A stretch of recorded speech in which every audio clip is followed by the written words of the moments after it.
I want to invite you for a moment to take a journey across the sea. You take to the ocean on a proud galleon of the modern age. Its strengthened hull is tense with anticipation of the hardships ahead. Outside the floating fortress of home, the ocean flows to the horizon. You eye the pallid expanse whose currents and swirls remain unfelt with the same gaze you watch a dog reaching, teeth exposed, ears slightly back for a forbidden treat. The land is fully out of view, and the ocean calls your diligence into question with a gathering storm. Only your struggle will keep the monster at bay, and only your furious strains against the elements holds them outside. You click and whir faster, in tandem with your home, your survival, hurrying your pace and attending each quivering piece of metal to dispel the clouds around you. But the ocean is heaving in mockery of your efforts. Her first fingers crash onto the galleon. You turn towards your work one more time, hoping to stop the monsters at the seams of the fortress, but the cold surface of your home has no message for you. The hull strains and metal is pulled apart as you look for an answer amongst the waves. In the chaos, you see a dolphin crest above the water. The creature holds you a moment in its eye, but your anxious attention is caught in the wild wind before its intentions can reach you. Your swiveling head catches a glimpse of an option, and you dive into it, cutting loose the canoe from the corpse of your galleon. The ocean smiles, sinking your old ship into her cold depths. You take the paddle from inside the canoe and slide it into the still tumultuous water. Her monstrous tendrils tickle and tease your paddle, and you find her flow, holding your muscles taut to stay in her currents. Your paddle comes up, and you plunge it back into the waves with the united intention of you and canoe, living and nimble and ready to dance and play with the ocean. She fearsomely shifts her currents, and you pull up your paddle and give in to the natural roll of the waves. You and the ocean smile together, and she helps you and canoe climb and fall over the waves that topple the galleon. Even in the darkness of night, with the wind whipping rain down on and around you, she is clear, and you and canoe move with one purpose in one body, reacting smoothly and moving with each playful current and eddy, paddle in the water, muscles slackening and tightening to guide your body over the ocean.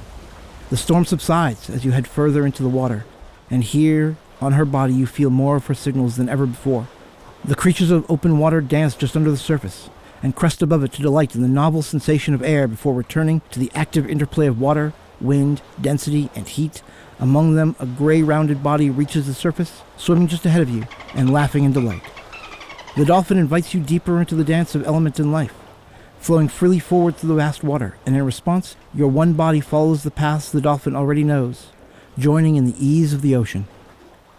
You come out of the ocean's hold, out of the eternal moment, and you wonder when you will see land. Just as a bit of nervousness creeps back into you, separating you and canoe, a shadow starts to rise up from the depths in front of you. Bubbles come to the surface just before the object breaches, and the shadow shows itself to be a submarine. The top hatch opens, and a ladder lowers down to you. You climb into the submarine, close the hatch, and dive down into the depths of the ocean. You're encased in a capsule floating through the dream of the ocean, feeling its sublime pressure just outside your thin metal walls. Enclosed apart from everything, yet still present, you are caught in the very flows of the ocean without the ecstasy of your extended body. The submarine leaves sunlight behind, and you look out into the deep. Weird and wild designs, far unlike your own, stare back at you from color-drained, eyeless faces. They float effortlessly outside the sub in her rich and dark embrace.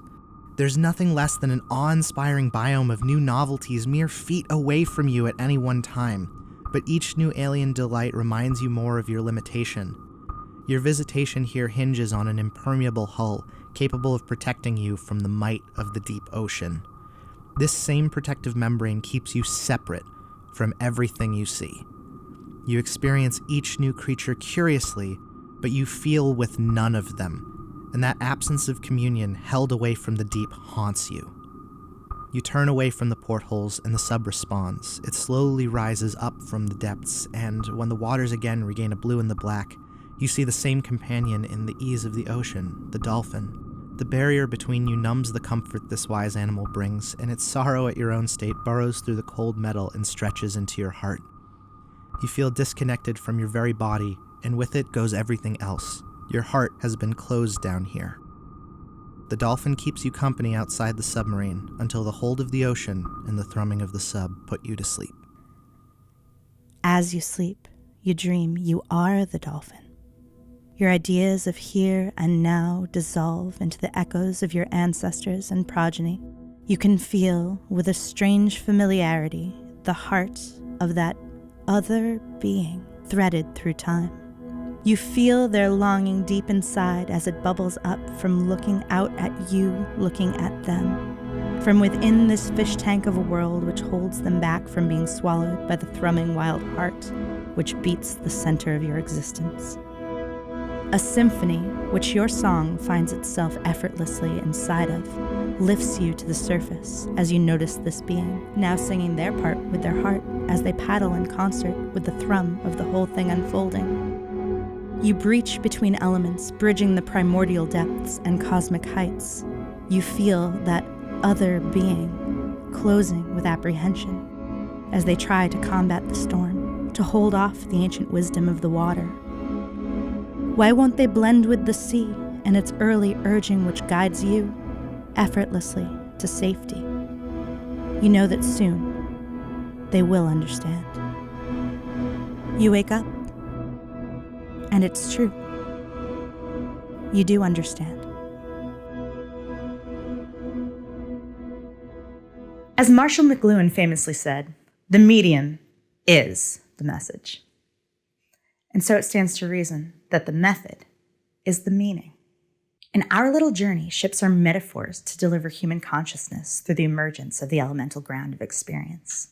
What is significant about the ship as both a cultural technique and metaphor is that the design of the ship changes the experience of and relationship with the water. As you saw, felt, even imaginally experienced, the shape of the delivering infrastructure fundamentally changes the nature of relationship between the sea and the self, as the sea is reinterpreted from the context of the vessel. At the same time, ships cleverly reveal medium as medium. The human is less aware of land than the necessary container for the absence of land. Queering causality, the ship creates the ocean. The individual, full of perspective, embodying positionality, exists only within phenomena. Without the meaning-making context of the ship, there is no knowing the vast reaches of the ocean from inside a limited human perception. Needing to breathe air and used to the experience of solid land, the seafaring human is keenly more aware of the water than they are of the infrastructure of the land, which fades into the background of their daily experience. Reality is an ever-emerging contextual knowing, constructing itself within the present moment. So the past is constructing, reconstructing, and vocalizing itself from present knowings, coming into existence in totality in the present moment, a position which is validated by quantum physics. McLuhan noted that the content of any system or organization naturally consists of the preceding system or organization, and in that degree acts as a control in the new environment. Specifically, this crashing together new environment is always understood with all of the prior infrastructure that understood the old. The way the individual experiences their reality becomes this worn, familiar path wired as schema in the human mind. But these mental shortcuts are serving to disrupt the authentic experience of the moment. In this society, there's a deadly belief that people, broadly speaking, do what they have always done, because that is the way it's always been. This is an infrastructural illusion, a misapprehension created from growing up inside one's own ship of meaning. The truth is that this is not the way it's always been and represents a rather small part of total human experience. People's clinging to this system is merely evidence that human beings are cognitive misers who are exceptionally apt at participating in systemic and collective structures. I actually find this really hopeful. To preserve mental energy, humans do streamline our behaviors through habit and repetition, reserving our intensive brain space for tasks that demand it. This makes most of our day-to-day life rote, and it makes cycles of habit exceptionally difficult to break. If we were in good systems, this would probably be great. But the reality is that for many people, it feels easier to do what they have always done than it is to do something different. And this shows us where the work lies. We have to remember that violent constructs of domination that encircle the earth are prisons of the mind as well as prisons of the flesh. Without a true change of mind and heart, the likelihood of escaping physical and metaphysical oppression drops to almost zero. From early on, people make meaning of the world through the formation of mental schemas. Schemas comprise an individual's subjective experiential reality. They come to make up how one understands relationship, physical items, language, communication, basically everything. Schemas are how people recognize and organize reality. Schema come to make up the whole of our world, one of the mechanisms by which nurture patterns itself into our nature. To be receptive to the introduction or expansion of a schema is hardwired into our makeup. Even very young infants are hyper-responsive to cues from adults that something's about to be taught. They orient to shifts in tone of voice and body language, easily falling into social indoctrination, which undergirds cultural reproduction. Schemas then become a validation network that constrains a child's experience of their own consciousness. In this society, it's the beginning of the narrowing of our capacity to co-become and causes an atrophy of our ability to welcome connection into us. People raised under neoliberal capitalism are brought up in a culture of separation and individualism. This culture draws aggressive boundaries around groups of people, the ones that you belong to and the ones you do not belong to, as a primary way of teaching children how to experience their world. The dominator culture entrenches me and not me categories in our mental schema, and then curates and rewards behavior which exhibit a distinct favoritism towards the things that neoliberal capitalism as a system has decided are in the category of me. This tendency is actively mobilized against marginalized groups by media and marketing, politicians and propagandists to capitalize on perceived differences and create violent tension. Researcher Susan Apatow examined how surprisingly easy it is to shift the scope of justice in the mind to exclude a group of people, and how much easier it is to hate and fear those who have been actively excluded from our scope of justice. The efficiency of human mental schemas actually encourages depersonalization of those who are not considered part of the understanding of an ecological self. This is a maladaptive way to dull the pain of living in a violent world by not identifying with the suffering of others. In the absence of a truly connected culture, we desperately want to belong, and in the current schema, the easiest way to belong is by defining what does not belong. This is a sick way to live.